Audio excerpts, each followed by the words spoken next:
সুযোগ দেন। যখন জোনা দেখলো যে ঈশ্বর ওনাকে দণ্ড দিচ্ছে না, ঈশ্বর ওনার উপরে অনুগ্রহ করে যাচ্ছে, তো এই জোনাটা রেগে গেল। আর একটা গেট ছিল, জায়গা ছিল, সেখানে কি করলো? বসে গেল। সেখানে যখন জোনা বসলো, তো ঈশ্বর দেখলেন যে বহুত রোদ হয়ে গেছে। তো ঈশ্বর কি করলেন? একটা গাছকে সেখানে কি করলেন? আদেশ দিলেন যে তুমি কি করো, একটা বহুত বড় ঝাড় হয়ে যাও, যেন তোমার যে ছায়াটা জোনা কি করবে? পাবে।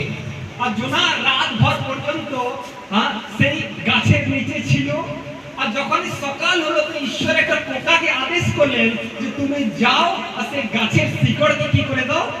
নষ্ট করে দাও। আর যখন সেই পোকাটা গাছের শিকড়কে কামড়ে দিল, তখন গাছটা কি হলো? নষ্ট হয়ে গেল।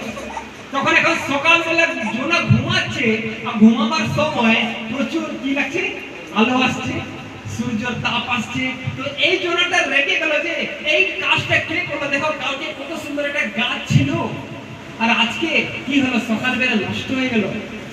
কিন্তু জোনাকে ঈশ্বর কিছু বুঝাতে চাইছিলেন। ঈশ্বর